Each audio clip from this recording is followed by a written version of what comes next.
오늘은 시편 19편입니다. 19편의 마지막 말씀이 주께 연락되기를 원합니다. 그렇게 끝나죠.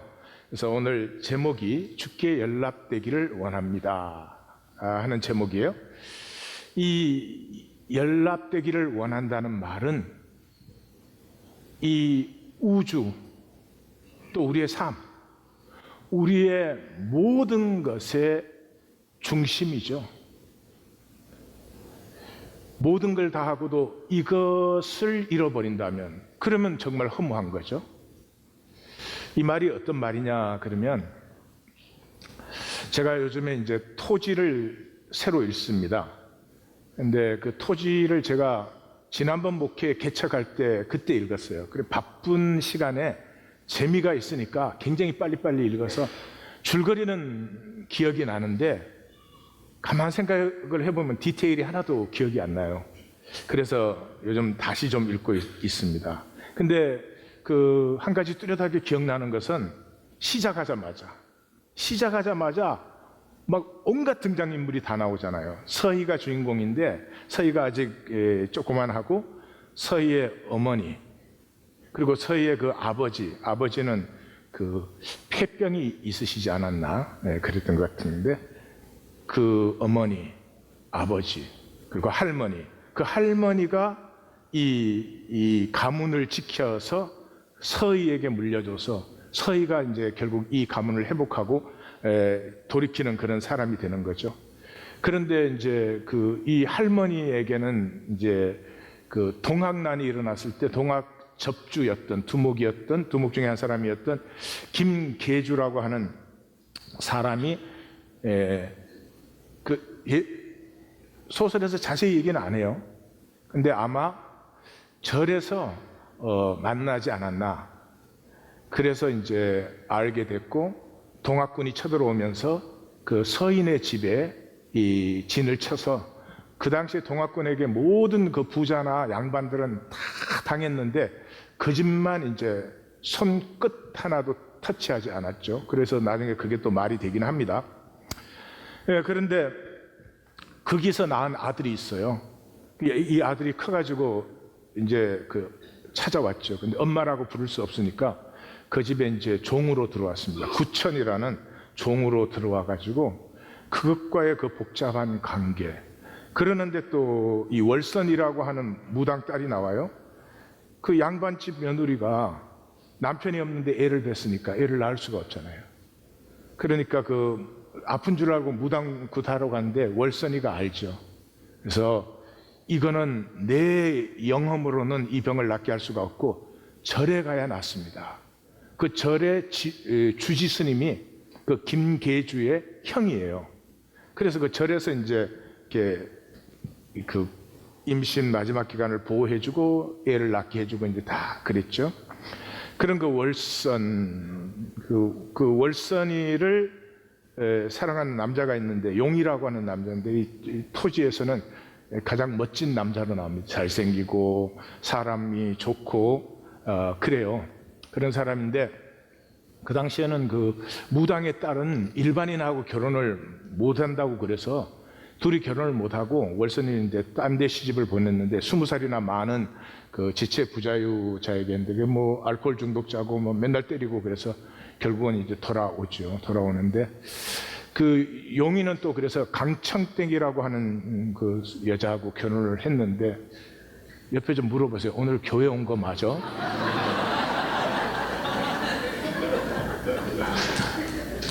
나는 이게 성경 얘기하라면 자신이 별로 없는데 왜 이런지 모르겠어요.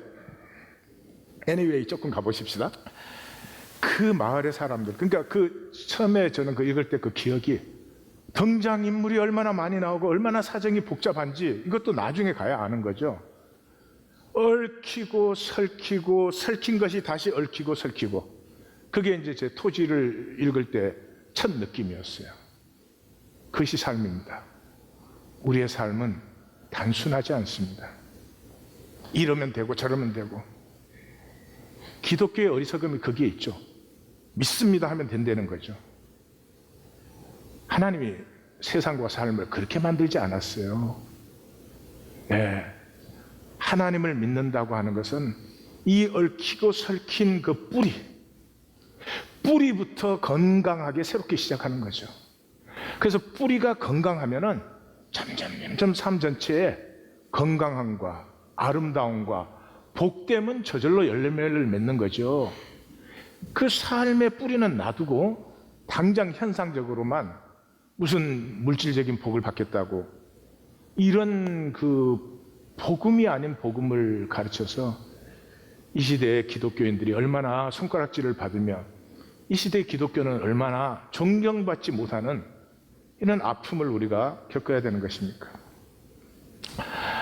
그 얘기에 다시 무대가 만주로 옮겨지면 그게 뭐 민족주의자, 공산주의자, 그 사람들이 갈등 속에 양반, 상놈의 갈등 이래가지고 그냥 정말 복잡합니다. 그 복잡한 속에 우리는 희노애락을 느낍니다. 마음이 깨어질 때도 있고 heart breaking, heart aching, 너무나 가슴 아픈 시간, 죽는 것 같은 시간도 있고 행복해서 영원히 이대로 있고 싶은 그런 시간도 있고 온갖 것을 지나갑니다. 그것이 하나님의 선물입니다. 그것이 하나님의 배려입니다. 그것이 하나님의 사랑입니다.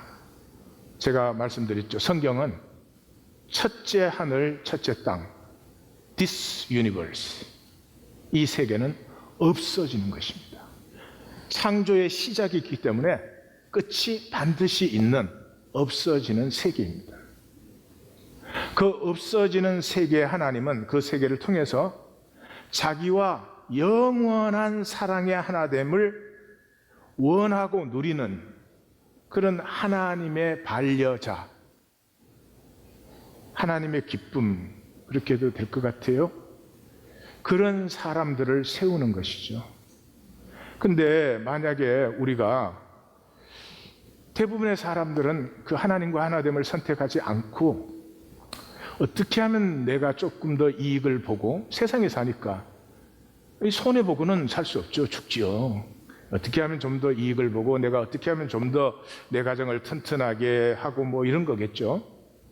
그것만 하다가 사실은 그런 얽히고 설킨 현상 세계 속에 있는 그런 게 있다면 분명히 그 이유가 있을 거 아니겠어요. 그 뿌리가 있어서 그런 게 생기는 거죠. 근데 그 현상만 살다가 뿌리는 놓치는 사람이 사실은 대부분이죠. 그런데 그 놓치는 사람들이 제가 만약 그렇게 된다면 하나님에게 그러지 않겠어요? 하나님, 내가 언제 창조해달라 그랬습니까? 왜 창조해가지고 이렇게 나를 영원한 저주에다 넣습니까? 이렇게 할 수밖에 없죠. 요한계시록의 마지막 부분에 가면 하나님의 심판은 어렵다, 어렵다, 어렵다는 말이 반복적으로 나오죠. 그 이유가 왜 그렇습니까? 이 현상세계, 희노애락, 끝에 가면 압니다. Every second, every moment of our life, 그 모든 것에서 내가 그것을 누리기를, 즐기기를, 그런데 어려울 때도 있는데도 어떻게 즐기나? 현상만 보면은 아프고 힘들 때가 많지만 그 뿌리를 알 때, 이 뿌리로 말미암아 합력하여 선을 이루시는 하나님을 알 때 고난도 사실은 이상한 얘기지만 기쁨으로 누릴 수 있고 기쁨도 기쁨으로 누릴 수 있고 모든 것 속에서 항상 기뻐하며 범사에 감사하며 쉬지 않는 기도를 사실은 할 수 있는 것입니다. 그래서 압니다. 우리 중에 아무도 왜 나를 마음대로 창조해가지고 영원한 저주에 들어가게 합니까? 이렇게 해서 그 수많은 순간들을 내가 다 거부했습니다. 뭐 때문에? Because of my interest. My interest. 에고는 그거 한 가지밖에 몰라요. 어느 게 나한테 이익이 되느냐. 그래서 그 현상세계 속에서 현상세계를 살지만 그게 전부가 아니라 그것을 통해서 죽게 연락되는 생명, 주께 연락되는 존재, 그 사람이 복이 있는 사람이고 하나님의 유업을 받은 사람이다. 그러니까 이 연락되기를 원합니다 하는 말은 우주의 중심이고 생명의 중심이고 신앙의 중심이에요. 시편 19편을 한마디로 요약하면 연락됨으로 돌아오라. 여기 연락되기를 원합니다 할 때 연락은 라존이라는 단어인데 그냥 뭐 용납한다 이런 뜻이 아니고요. 성경에서는 하나님께 드리는 희생제사가 연락된다고 하는 그런 의미입니다. 그 다음에 우리는 영혼을 소성시킨다 이렇게 번역을 했는데 그 단어가 슈브입니다. 슈브는 다 아시죠? 회개하라, 돌아오라 그런 뜻입니다. 자, 이 19편은 14절 한 절을 고백하기 위해서 1절에서 13절까지가 있는 그런 시편이에요. 다시 말해서 연락되기를 원합니다. 그 말은 연락되지 못한 것이죠. 연락되지 못했기 때문에 1절에서 13절까지는 하나님이라는 여호와라는 말이 나오지 않습니다. 하나님이 일반 의미 창조의 하나님으로 우주적인 하나님으로 나오지만 여호와 그럴 때는 이스라엘과 언약 관계에 있는 하나님을 부를 때 여호와라고 하거든요. 여호와가 나오지 않습니다. 14절에 와서 비로소 여호와 나의 반석 나의 구속자, 이 두 개는 굉장히 중요한 의미죠. 그러니까 왜 연락되지 못했는가? 잘못된 기초 위에 삶을 산 거죠. 그러면 이제 대번에 예수님 생각나죠? 예수님이 산상수훈을 다 말씀하시고 결론으로 사람의 인생이 모래라는 기초 위에 세워진 삶도 있고 반석이라는 기초 위에 세워진 삶도 있는데 하나는 떠내려가고 무너지고 하나는 홍수 속에서도 서 있는다. 그러니까 이때까지 우리가 잘못된 기초 속에 우리가 삶을 세움으로 우리가 연락되지 못하였나이다. 이제 하나님의 반석 위에, 그런 의미고 나의 구속자라는 말도 저게 고엘이라는 단어예요. 고엘, 그 유업을 redeem, 회복하는, 그러니까 성경의 2대 기둥이죠. 그래서 그 여호와 앞에 내 입의 말과 내 마음의 묵상이, 그래서 묵상은 메디테이션이 아니고요, 말은 겉으로 드러나죠. 마음의 중심은 감춰져 있죠. 그러니까 드러난 것이나 내 속에 내 중심에 있는 것이 주께 연락되기를 원한다, 이런 것이죠. 자, 그러면 이제 1절과 6절에서는 피할 수 없는 하나님의 역사를 얘기해요. 시작하자마자 하늘이 하나님의 영광을 선포하고 궁창은 하나님의 역사를 나타낸다. 그 말은 뭐예요? 하물며 땅에서, 하늘에서 하나님의 뜻이 다 이루어지는데 땅에서도 말씀대로 이루어진다. 그것을 피하려고 하는 것은 어리석은 것이다. 또 한 발걸음 더 나가면 그 말씀을 지키는 것이 복이다, 그런 뜻이죠. 그리고 이렇게 말합니다. 낮은 날에게 밤은 밤에게 이 말씀을 전해요. 그래서 다시 말해서 하나님의 말씀이 온 천지에 이루어지고 있는 것을 이렇게 상상해 보시면 알죠. 온 땅에 통하고 세상 끝까지 이르러요.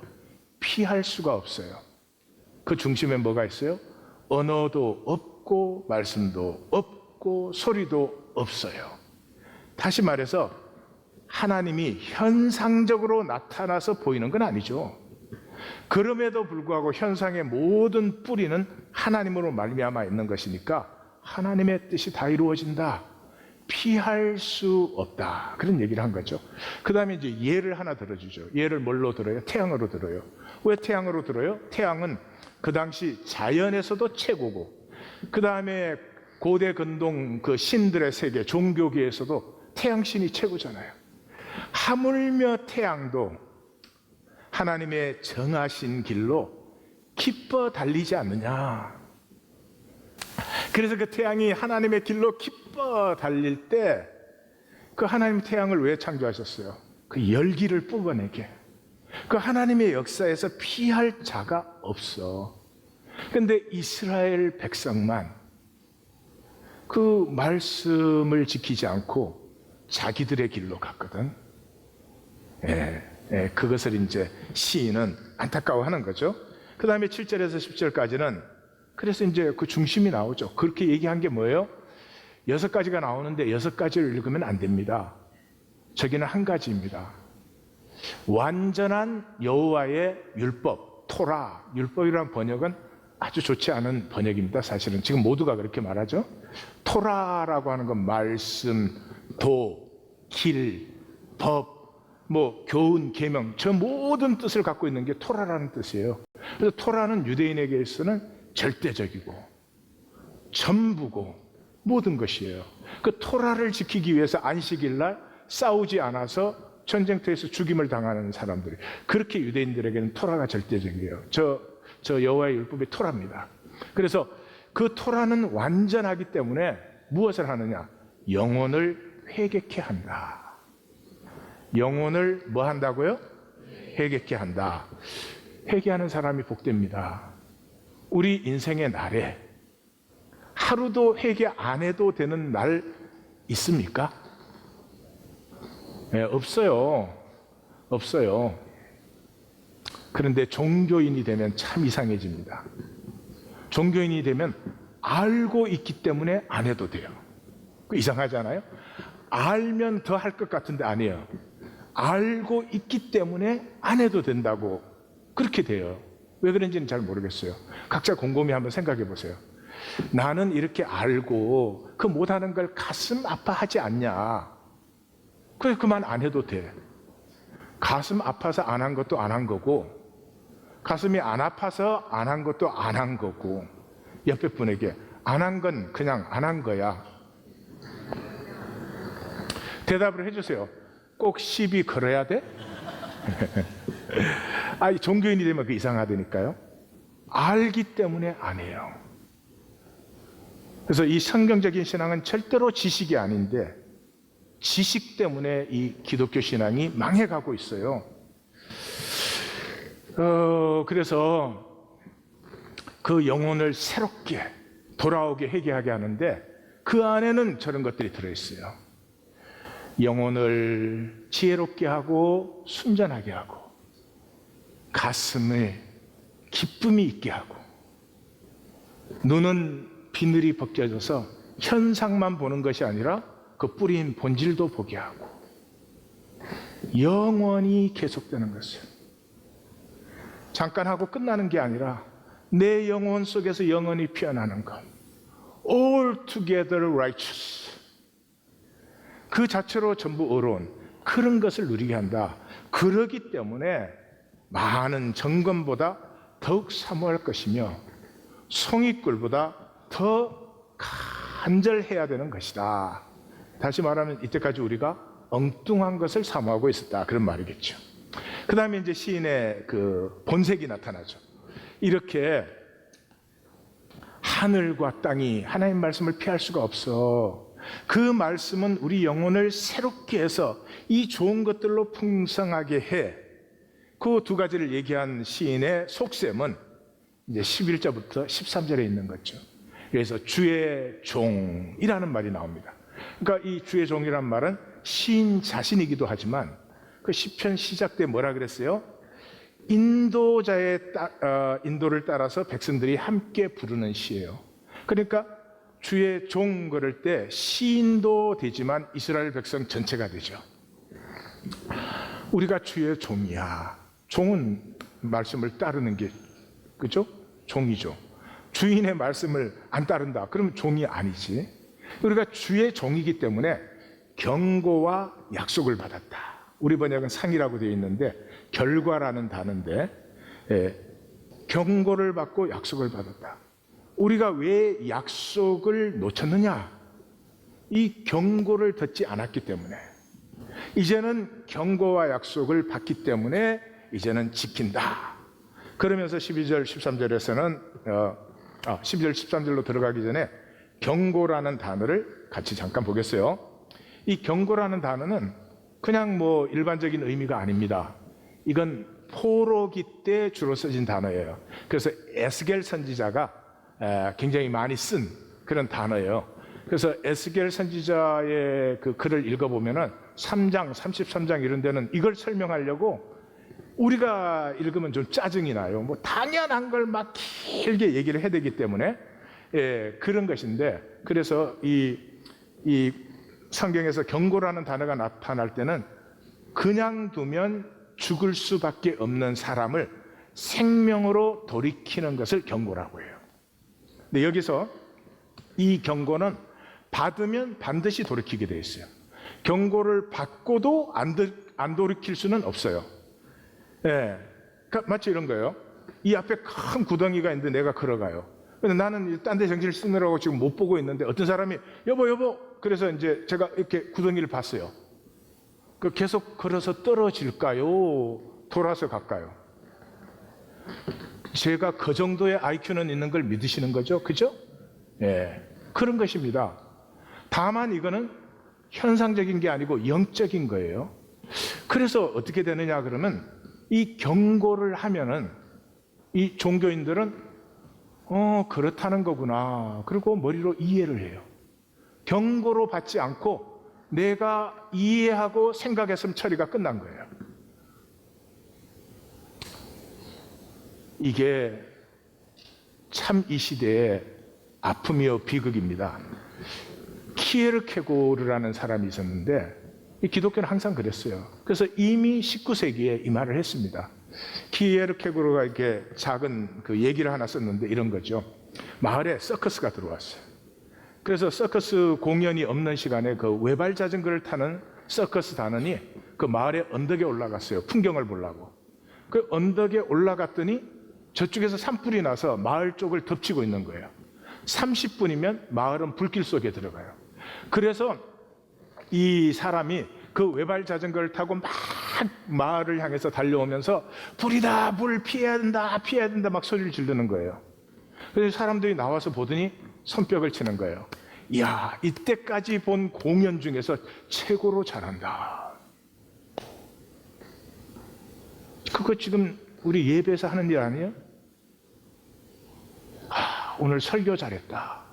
물론 우리 교회는 없는 일이지.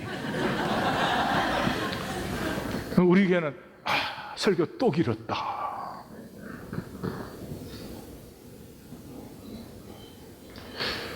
성경은 교훈이 아닙니다. 성경 어디에서 하나님이 나는 삼위일체 하나님이다 이렇게 가르치는 데 있습니까? 성경 어디에서 구원이라는 게 예수 믿고 천당 가는 거다 이렇게 가르치는 데 있어요? 없어요. 아니, 하나님의 형상으로 창조했는데 뭘 가르칩니까? 여기에 엉터리가 들어오는 거죠. 뭔가 우리가 모르는 오묘한 것을 알아야 돼. 그게 모든 이단의 뿌리잖아요. 왜 그런 게 생겨요? 엉뚱한 얘기하니까. 하나님이 우리에게 오묘한 비밀을 알아가지고 어떻게 우리는 쇼컷 있다 이래요? 아니요. 하나님의 형상으로 창조됐으니 하나님의 형상으로 살아다오. 용서하고 진실되고 부족하지만 안타까워하면서 서로 사랑하고, 그거를 안 하려고 이 신앙을 무슨 이상한 비밀을 알아내가지고 어떻게 하나님의 페이보리티즘을 받아내는 걸로 그렇게 됩니까? 안 됐잖아요. 한 번도 안 됐잖아요. 그래도 우리 에고는 그걸 좋아합니다. 스스로 경계해야 됩니다.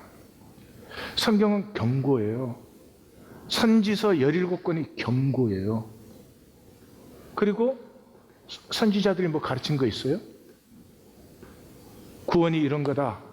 은혜는 이렇게 해야 받는 거다. 있어요? 없습니다. 맨 부흥에서는 그런 거 하죠.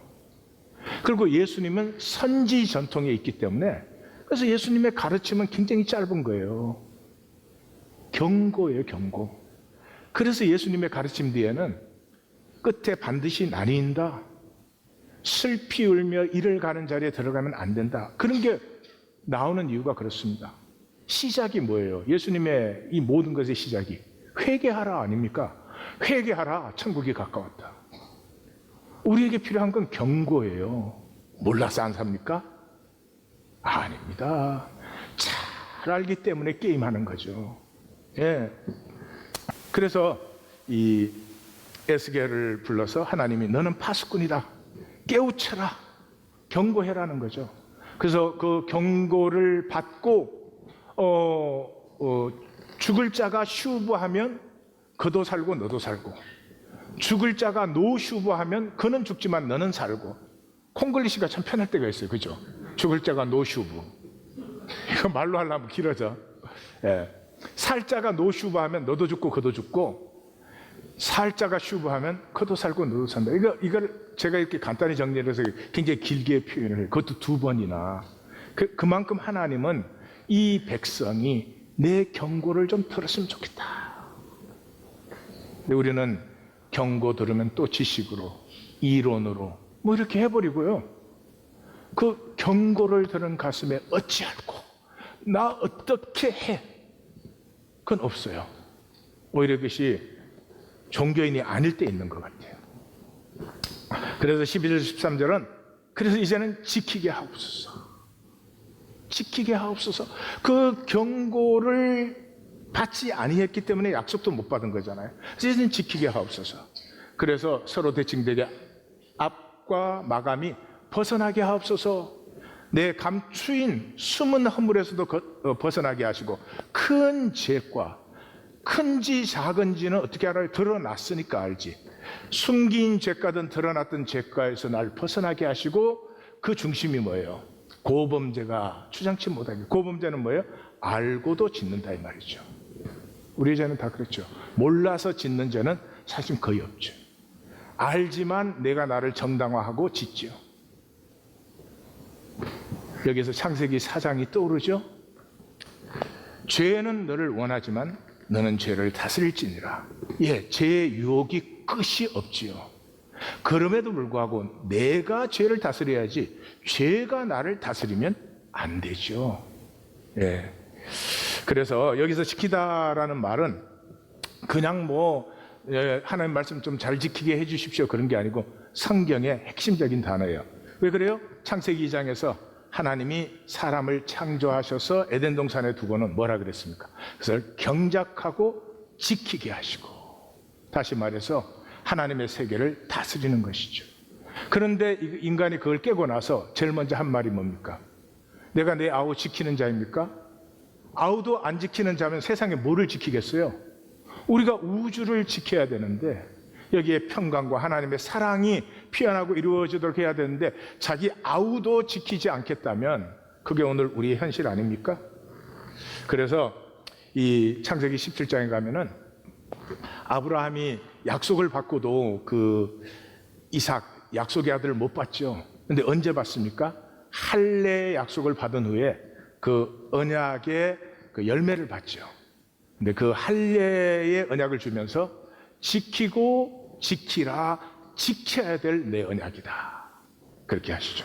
그리고 그 다음 18장에 가면은 그렇게 되죠. 소돔과 고모라를 멸하시기 전에 내가 아브라함에게 숨기고 내가 어떻게 일을 하겠느냐, 그게 17절이에요. 그리고 18절에서는 아브라함으로 말미암아 만민이 복을 받아야 되지 않느냐. 우리는 이 아브라함을 통해서 만민이 복을 받는다는 게 수입도 좀 올려주시고 지위도 좀 올려주시고 자식은 학교도 좋은 데 가고 이런 거를 해요. 하나님하고 번지수가 너무 달라. 아니 그게 복되면은 다 옵니다. 필요 없는 자리에는 또 안 오고 안 와야 되고, 그런 걸 구하는 게 아니죠. 그래서 19절에 그 설명을 합니다. 내가 아브라함을 왜 택했느냐? 여호와의 도를, 여호와의 토라를 지키게 하려고 택했다. 그래서 아브라함이 그것을 지켰을 때 내가 말한 것, 내가 약속한 것이 다 이루어진다. 그러니 아브라함이 만민의 복이 된다는 것은 아브라함을 보는 사람들이 그로 말미암아 모두 하나님의 말씀을 지키는 자리로 나오게 되는 것이 복이다. 자, 그러면 오늘은 이제 두 가지를 좀 보겠습니다. 연합이라는 단어와 그 다음에 희생이라는 단어를, 왜냐 그러면 라존이라는 이 연합이라는 단어가 그냥 연합되는 게 아니고 하나님이 희생제사를 받는다, 그런 뜻이거든요. 그래서 연합과 희생 두 가지를 보겠습니다. 그게 아니어도 벌써 창세기 1장에서 3장까지는 이 세상의 본질이 왜 하는가 얘기를 해주고, 4장부터가 역사가 시작이죠. 그 역사가 뭘로 시작돼요? 받으시고 안 받으시고. 아벨은 하나님이 연합하셨어요. 가인은 연합하지 않으셨어요. 여기에서 모든 것이 갈라지는 것이죠. 그래서 먼저 희생 제사, 그럴 때 우리는 그렇게 단어를 붙였지만 원어로는 그냥 sacrifice. 이 희생이 생명 관계를 맺는 유일한 길이에요. 다시 한번 말씀드립니다. 생명 관계는 희생이 없으면 이루어지지 않습니다. 희생을 드린다는 말은 내게 아픔이 있다는 거죠. 자식을 위해서 희생하기 때문에 자식은 아파하죠. 사랑해 주고도 아파함이 있죠. 그 아픔이 나예요. 예, 내가 내 아이들을 아파합니다. 그래서 내가 그들의 아비가 되는 거예요. 그 애들이 뭐 잘못되나 잘되나 뭐 기도는 하지만 아무런 느낌이 없다. 그럼 내가 아비가 아니죠. 그러니까 아픔이 있다는 것이 나이고 나라는 것이 누리는 것이죠. 근데 성경은 클라이막스에서 엄청난 이야기를 합니다. 뭐라고요? 생명의 영광은 희생으로 피어난다. The glory of life only flowers through the sacrifice. 희생이 없으면 영광이 없어요. 이걸 적는 책이 요한복음이죠. 그래서 요한복음은 13장부터 십자가를 얘기하기 시작하면서부터 영광이라는 말이 수도 없이 나오죠. 그게 뭐 이상한 일입니까? 상식적인 일 아닙니까? 어떻게 희생이 없는데 영광이 일어납니까? 에? 월드컵에 출전해서 우승하는 팀 선수들이 피곤한 것도 싫어, 힘든 것도 싫어, 그랬는데 우승하겠습니까? 기억하십시오. 세상은 우리를 속입니다.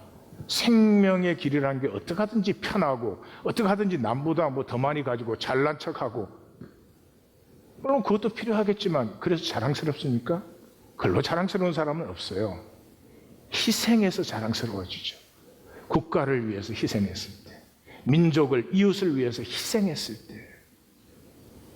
세상에 속지 마시기를 바랍니다.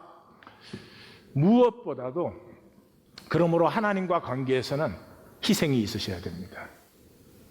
이 시대의 예배가 능력이 없습니다. 무기력해요. 1년에 매주 예배를 드리는 사람이 변하지 않아요. 왜 그래요? 그 예배에 아픔이 없으니까. 인간이 하는 종교의식이에요. 희생이 없어요. 찬양할 때 가사를 따라 부르지 아픔이 없잖아요. 모든 찬양들은 정말 어떻게 보면 완벽한 신앙을 얘기하고 있어요. 어떻게 아프지 않을 수가 있어요? 왜 찬양은 저런데 내 삶은 저렇지가 않은 것이지? 하나님의 말씀을 묵상을 할 때도 아픈 거잖아요. 잘 이해하고 못 이해하고, 그게 관점이 아니잖아요. 이제는 예배에도 찬양에도 섬김에도 아픔이 사라졌어요. 아픔이 없다는 말은 그냥 아픔이 없다는 말이 아니죠. 내가 주인 되어 있죠. 판단, 정죄, 그 앞에 쓸 자가 감히 누가 있겠어요? 아마 하나님도 쓰실 수가 없을 거예요. 생명의 길이 완전히 감추어진 시대입니다. 두 번째, 희생은 운명을 바꾸는 것이에요. 우리 현상 세계는 픽스드 돼 있어요. 어떤 부모 밑에 태어나서 어떻게 살아가지고 어떤 학교를 나와서 어떤 직장에 들어갔냐, 어떤 자리에 있느냐가 모든 걸 다 결정해요. 어떻게 해요? 그게 현상 세계예요. 현상 세계는 그걸 벗어날 수가 없어요. 이 세상의 원심력은 대단합니다. 이 태양의 원심력 때문에 이 수금지와 목도 천의 명 이 플래닛들이 다 이 돌고 있잖아요. 제자리에서. 그 못 벗어나지 않아요. 그래서 이 세상은 이 세상의 원심력이 있어요. 그런 것을 뭐 우리는 권선징악, 뭐 선을 행하면 복을 받고 악을 행하면 뭐 징벌을 받고, 뭐 힌두교에서는 카르마, 전생에 어떻게 살았느냐가 현생에 어떻게 사는 걸 결정한다. 또 우리는 뭐 사주팔자. 그래서 우리가 예배 오기 전에 보는 거 있잖아요. 오늘은 얼마나 길 것인가 적게 뽑아 보잖아.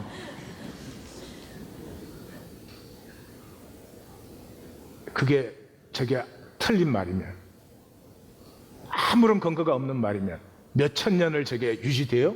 아니요. 천만의 말씀이에요. 저게 현상세계예요. 그러나 그 현상세계 우리 보고 종노릇 하라고는 하지 않아요. 그 현상세계에 fixed, 그 정형화된 것을 깨는 유일한 길이 희생이에요. 내 희생이 흐르는 곳에는요, 사막에도 강이 흐르고 광야에도 길이 나게 되어 있습니다. 왜냐하면 희생이 피어날 때, 내 가슴이 쪼개지는 아픔이 있을 때 내 속에 있던 하나님의 형상이 피어나기 때문에 그것을 막을 것이 없습니다. 세상에 속아서 이익만 챙기다가 도대체 얼마를 챙기는데, 가장 어리석은 삶이에요. 조금 이따 보실 거예요. 뿐만 아니라 에고는 모든 흉내를 다 내요. 근데 희생만은 못해요. 절대로 희생은 안 됩니다. 그래서 에고로 사는 사람은 할 거 다 해요. 나름대로 할 건 다 해요. 그리고 자기의 평생을 스스로 패해버리는 것이죠. 왜냐 그러면 진정한 중심의 진실은 없었으니 평생에 그렇게 열심히 살고 바쁘게 산 것이 마지막엔 다 흩어져 버리죠. 그래서 가슴에는 비러네스가 있어요. 가슴에는 비러네스가 있어요. 광야 여정을 잘 보세요. 유업의 땅에 들어간 사람이나 광야에서 멸망한 사람이나 광야 여정은 똑같이 걸었어요. 뭐 못 들어가는 사람 좀 편하게, 그 사람들 만나 먹을 때 자기네들은 스테이크 먹었다 이러면 또 문제가 다르겠는데, 고생은 똑같이 해요. 근데 그 고생 속에서 이 멸망하는 사람들은 상황만 보는 거예요. 상황만. 그래서 10번을 불평을 해요.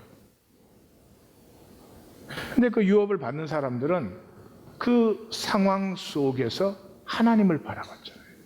그래서 광야의 여정이 마라의 바라봄에서 시작해서 구리뱀의 바라봄으로 끝난다.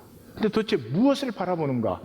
이 무리바에서 르비딤에서 무리바는 다투었다. 가데스에서 무리바. 그럼 뭐를 다투었느냐? 하나님이 있느냐 없느냐.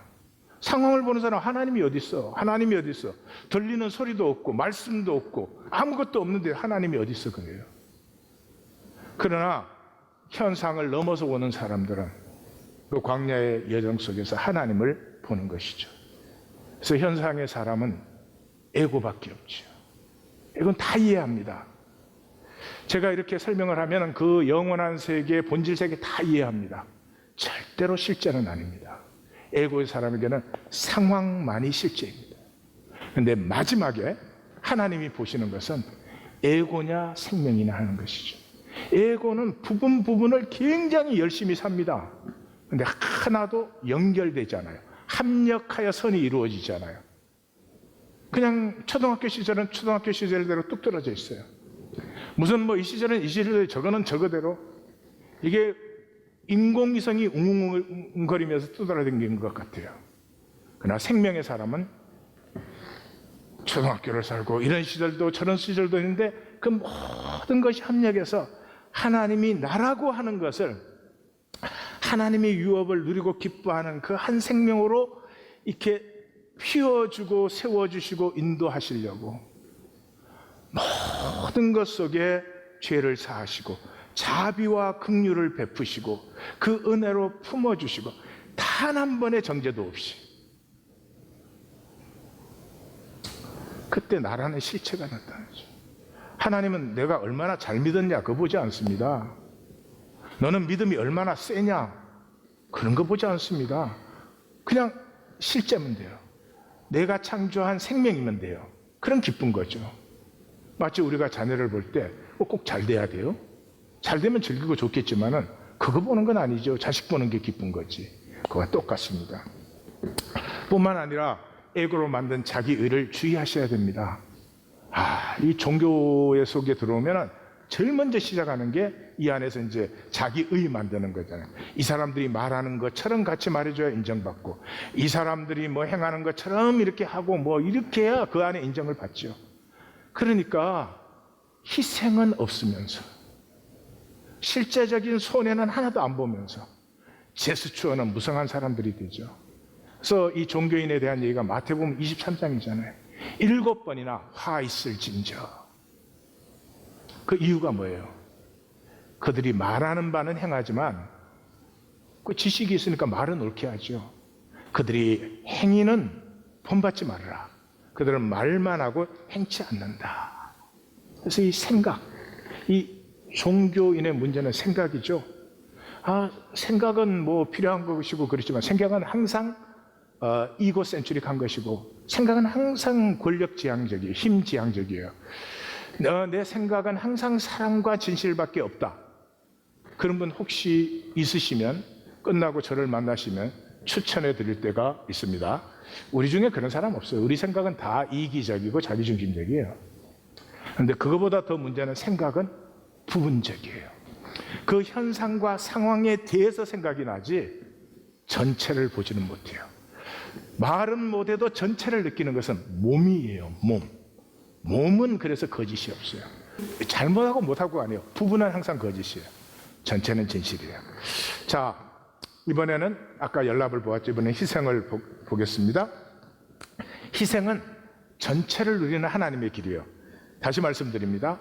하나님이 뭐 필요해서 우리 희생하라는 거 아니고요. 우리가 희생 안 하면 하나님의 뜻을 이루지 못하셔서 하라는 게 아니에요. 희생이 생명을 누리는 길이에요. 희생에서 전체를 누려요. 희생으로만 하나님의 이 모든 유업을 누려요. 마치 이런 거죠.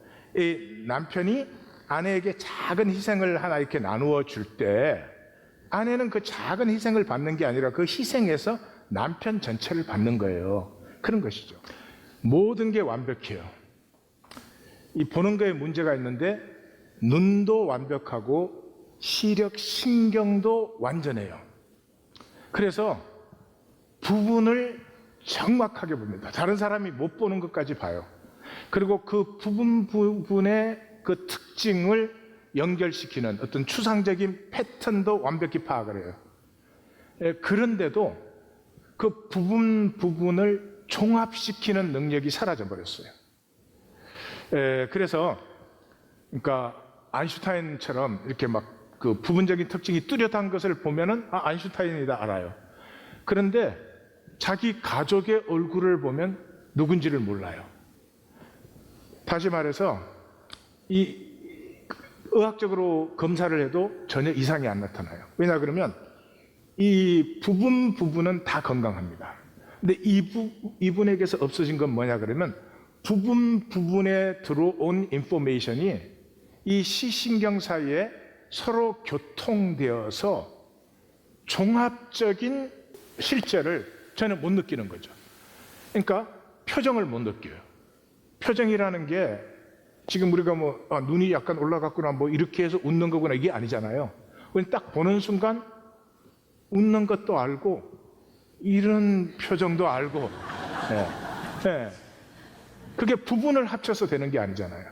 근데 이분은 부분은 다 정확하게 보는데 종합 능력이 실종되어 있어요. 그러니까 이건 어떻게 고칠 수가 없는 거죠. 어떤 시신경이 잘못됐다 그러면 그걸 고칠 수 있지만은 우리가 알지 못하는 완벽한 시신경들 사이에 교통되는 어떤 교통, 우리는 알 수 없는 그게 사라진 거죠. 후각도 멀쩡해요. 청력도 다 멀쩡해요. 이 시각에서만 그게 나타나는 거죠. 저는 이 소설을 읽으면서 이것이 우리다. 현대인이다.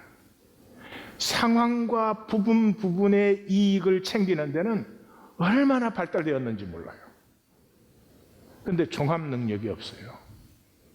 이 모든 것을 통해서 합력하여 선을 이루는 이 생명과 하나님의 전체성을 보지 못해요. 전체성을 보지 못하면 희생할 수가 없어요. 희생을 어떻게 해달라고 해서 희생됩니까? 아니, 자녀 위해서 희생하라고 배우셨어요? 그래서 하는 거 아니죠. 그 자녀의 생명 전체가 느껴져서 하는 거죠. 이게 얼마나 불행한 건지 알 수가 없어요.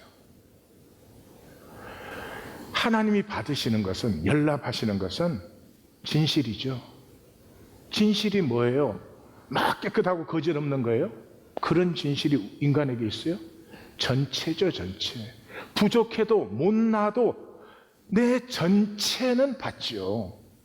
그러니까 엄마는 아들을 미워하지 못해요.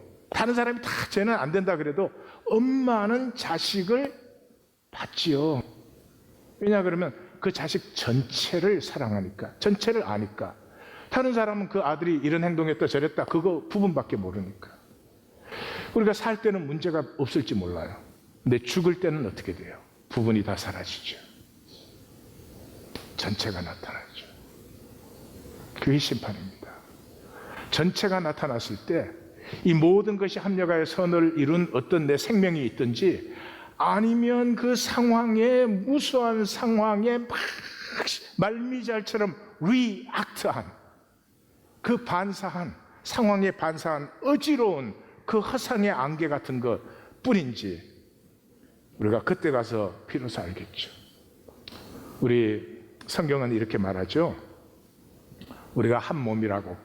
교회, 이런 게 교회가 아니고 교회는 그리스도 안에서 한 몸이라고 하는 거죠. 그 한 몸이라고 하는 게 뭐예요? 나는 개체인데 전체를 누리는 것을 한 몸이라 그러죠. 그 길은 무엇을 통해서? 희생을 통해서. 지체가 이럽니다. 나는 죽어도 손해 안 봐. 나는 이익만 본다. 그런 지체가 있을 수 있겠습니까? 그런 지체가 있다면 그 몸이 살 수가 있겠습니까? 하나님께서 우리에게 희생을 가르치시고 우리가 하나님께 연락되기를 원합니다 하는 것은 어떤 종교 생활을 하라든지 어떤 율법 생활, 도덕 생활을 하라 그런 것이 아니고, 그것이 생명의 길인 것이죠. 생명의 길인 것이죠. 하나님께서 우리를 창조하시고 불러주셨으니 하나님의 나라와 이 역사를 위해서 나의 아픔이 나누어지는, 나의 희생이 드려짐으로 말미암아 나는 한없이 부족함에도 하나님의 만유와 온 세계를 유업으로 누리시는 하나님의 성도들이 되십시오.